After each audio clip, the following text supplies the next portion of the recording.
If you caught the last episode of the Leader's Kitbag, you'd have heard me talking about my leadership equalizer model. And if you imagine a leader's job has three core elements. There's doing things, managing things, and leading people. And many leaders that I work with, it's true that their doing and managing things dials are cranked all the way up, whilst their leading people dial rarely gets touched. Or perhaps we end up leading in our spare time, when all of the doing and managing has been done. Well, in today's episode of the Leader's Kitbag, we're continuing that conversation and digging into how we can be much more intentional about being a leader and how we can be much better leaders.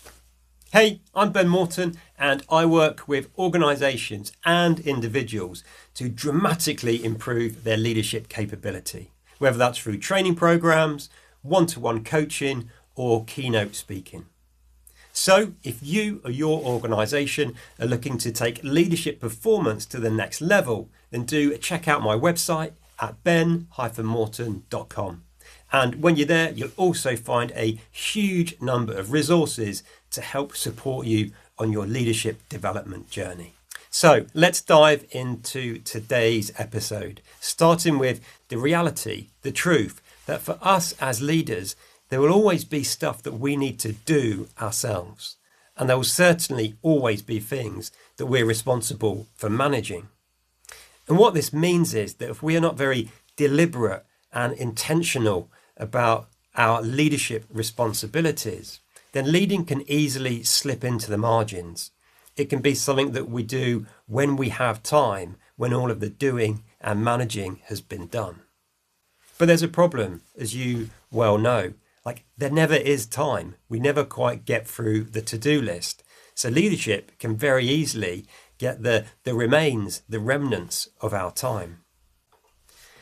And in over 15 years of delivering leadership training, coaching senior leaders, and talking about this stuff on the stage, there's one thing that I've noticed time and time again that really helps leaders make the shift and fully step into and embrace their job as a leader.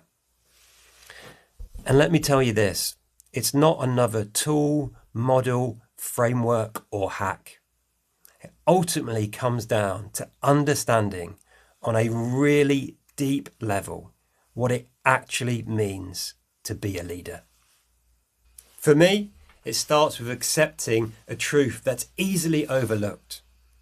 Leadership is a privilege and it comes with immense responsibility. Because every single person we lead is more than an employee. They're someone's partner, parent, sibling, best friend. They are the most important person in the world to somebody else. And what we say and do as leaders on our good days and on our bad days, it doesn't just affect the people we lead when they're at work. It affects them when they go home. And that affects everyone they interact with. It affects how they are with their loved ones.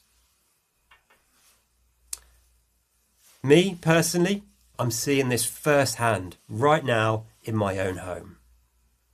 My wife, who is a very experienced senior leader, is being impacted by her current boss. And as a result, the mood in our house can be, let's just say, suboptimal. And it's happening a lot. So you see, this stuff really matters. I personally believe that once we grasp the weight of that privilege and responsibility we have as leaders, the next shift is understanding what our job is as a leader. And this can represent a big change from how many of us, most of us even, started our career. So when we start out as an individual contributor, we're rewarded and recognised based on what we personally deliver. But as leaders, it's no longer solely about our own output.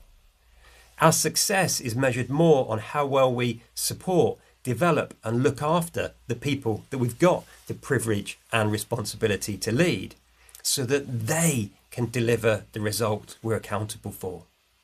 That's the job of a leader. And then when we start to remind ourselves of this every single day, we can start to lead far more intentionally and have a far greater impact. So let me leave you with one final question, a question to help you reset and recalibrate your focus each morning before you start work. And here's the question.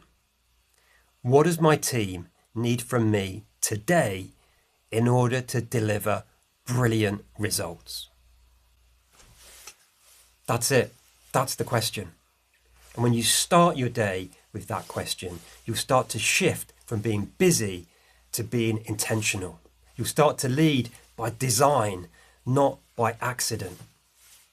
So that's it for this episode of the Leaders Kitbag. I hope you got value from it. As always, look after yourself, look after those you've got the privilege and responsibility to lead. And until next time, lead on.